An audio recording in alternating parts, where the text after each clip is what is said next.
Hello दोस्तों आज मैं आपको एक बहुत ही हॉरर स्टोरी कहानी सुनाने जा रहा हूँ। यह कहानी एक सच्ची घटना पर आधारित है।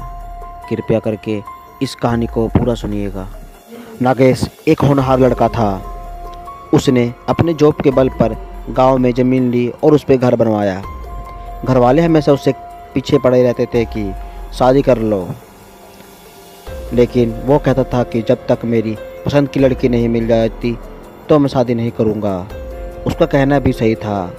उसके दोस्तों की शादियां टूट चुकी थी या फिर उनमें झगड़े चल रहे थे, इसलिए वो चाहता था कि कोई भी ऐसे मिले जो उसे समझे। नागेश ने अपनी घड़ी घुमाकर टाइम देखा। रात के 11:30 बज चुके थे।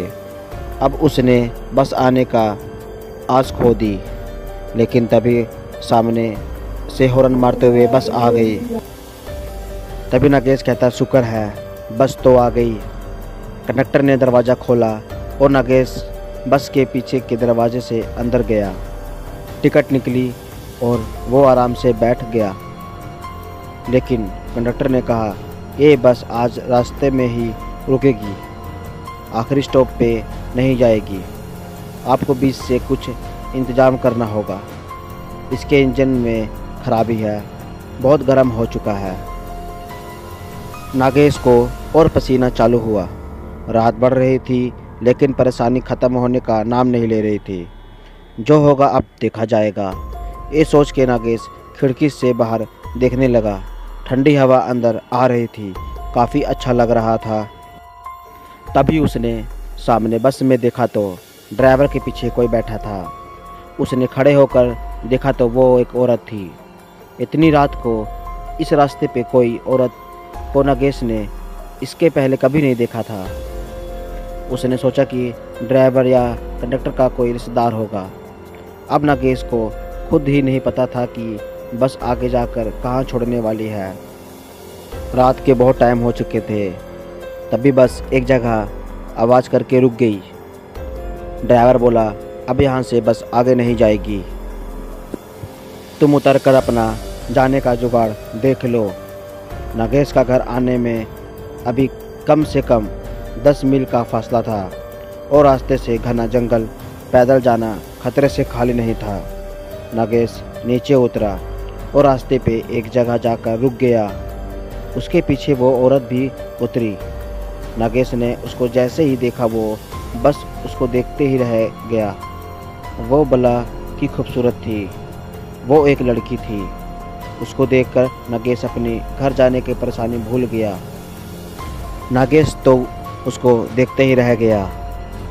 उसको भी कुछ ऐसी ही किसी खूबसूरत लड़की की तलाश थी। सामने जाकर नागेश ने उसे बात करना चालू किया। आप इतनी रात को कहाँ जा रही है? ये बस वाले भी ना ऐसे बीच रास्ते में ही उतार दिया। उस लड़की ने एक बार नागेश को देखा।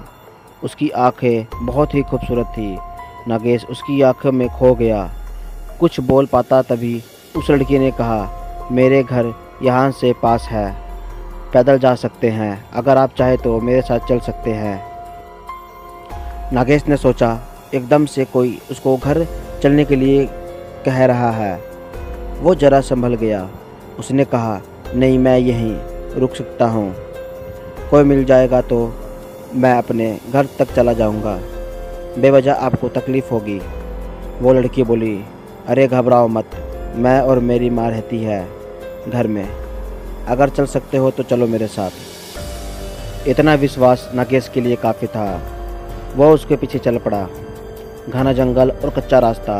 नागेश ने चप्पल पहनी थी। उसको जल्दी चलना मुश्किल हो रहा था। काफ़ी दूर जाने के बाद अब नागेश के पैर गीली मिट्टी में फंसने लगी थी। रास्ते में दोनों ने बिल्कुल भी बात नहीं की। अचानक नागेश की चप्पल कीचड़ में अटक गई। वो चप्पल निकालने के लिए अपने मोबाइल का टॉर्च चालू कर के नीचे झुका और चप्पल हाथ में लेकर खड़ा हुआ। सामने भयंकर अंधेरा था, कुछ भी दिख नहीं रहा था। पीछे वो रास्ता जहाँ बस छोड़ आया था और ना ही वो लड़की थी जिसके पीछे वो यहाँ तक आया था। उसने आवाज़ लगानी चाहिए, लेकिन आवाज़ क्या देता और किसको देता? वो नाम भी तो नहीं जानता था उस लड़की का। हे भगवान, अब मैं क्या कहूँ, नागेश ने कहा। नागेश ने अपने मोबाइल में देखा, अब तो बैटरी भी नहीं थी।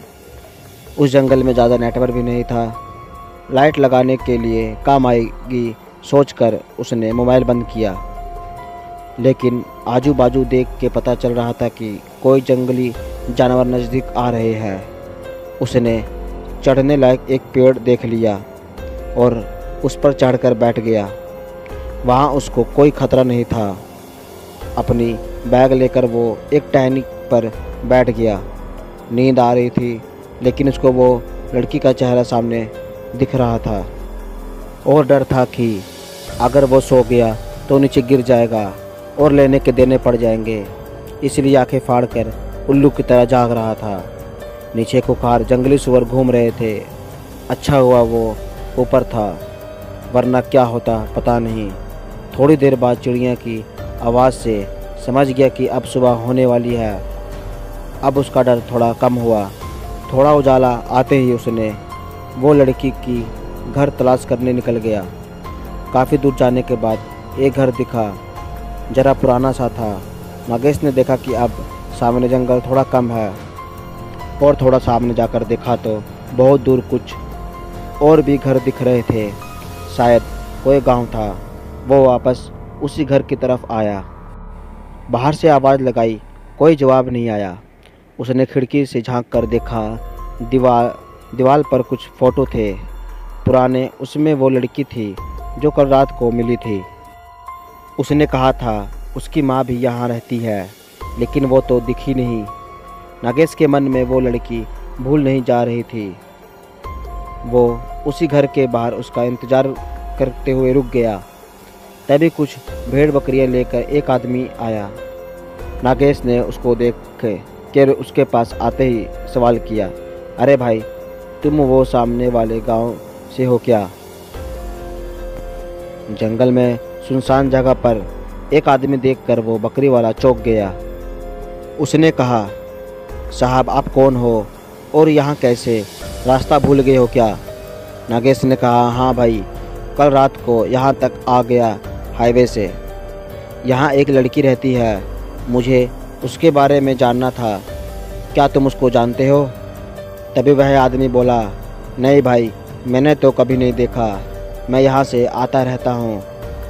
नागेश को लगा शायद ये जानता नहीं इसलिए बोल रहा है।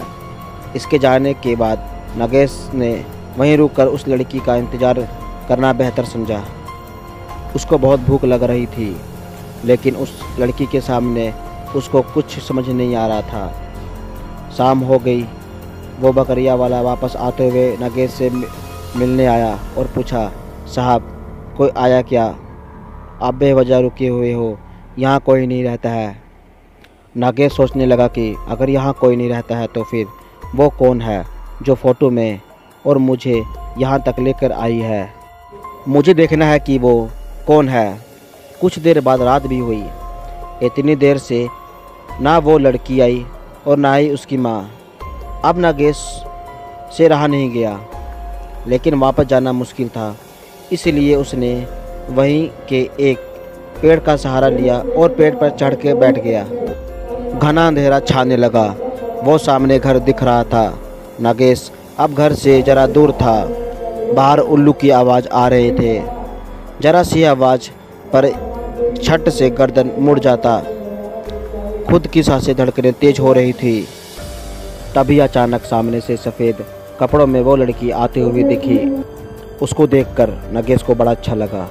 चलो, जिस बात के लिए वो कल से यहाँ बैठा है उससे मिलना तो हो जाएगा।